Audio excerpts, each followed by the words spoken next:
श्री विष्णु मम हृदय में प्रेरणा करने वाले नाथ, लिखूं महात्म्य कार्तिक, राखो सर पर हाथ। जय श्रीमन नारायण। राधे राधे। आप सभी भक्तों को कार्तिक मास की हार्दिक शुभकामनाएं। प्रिय भक्तों, अब तक हम कार्तिक मास महात्म्य कथा अध्याय 18 श्रवण कर चुके हैं। उससे आगे की कथा आज श्रवण करेंगे कार्तिक मास महात्म्य कथा अध्याय 19। उससे पहले मेरा आप सबसे विनम्र निवेदन है कि कथा को पूरे श्रद्धा और विश्वास के साथ सुनिए और ज्यादा से ज्यादा लोगों को शेयर कीजिए, जिससे आप भी पुण्य के भागी बन सकें, विष्णु भगवान की कृपा आपको प्राप्त हो सके। तो चलिए शुरू करते हैं। राजा पृथु ने पूछा, हे नारद जी, अब आप यह कहिए कि भगवान विष्णु ने वहां जाकर क्या किया तथा जलंधर की पत्नी का पतिव्रत किस प्रकार भ्रष्ट हुआ। नारद जी बोले, जलंधर के नगर में जाकर विष्णु जी ने उसकी पतिव्रता स्त्री वृंदा का पतिव्रत भंग करने का विचार किया। वे उसके नगर के उद्यान में जाकर ठहर गए और रात में उसको स्वप्न दिया।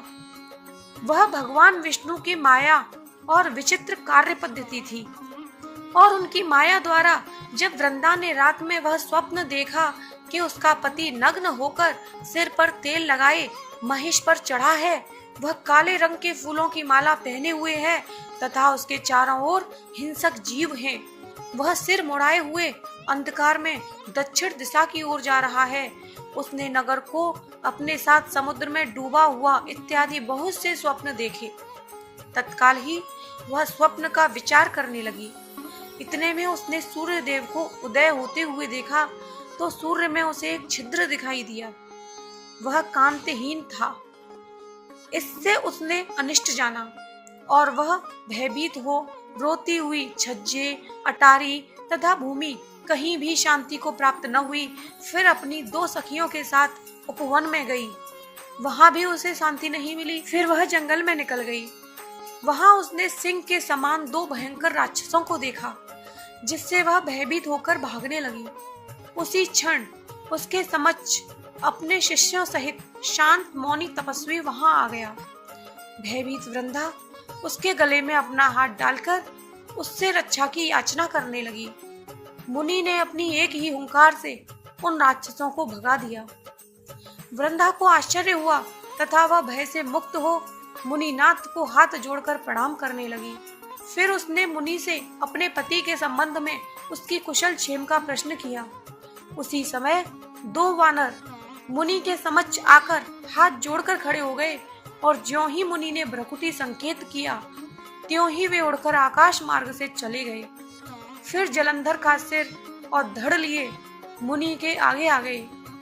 तब अपने पति को मृत हुआ जान वृंदा मूर्छित हो पृथ्वी पर गिर पड़ी और अनेक प्रकार से दारुण विलाप करने लगी।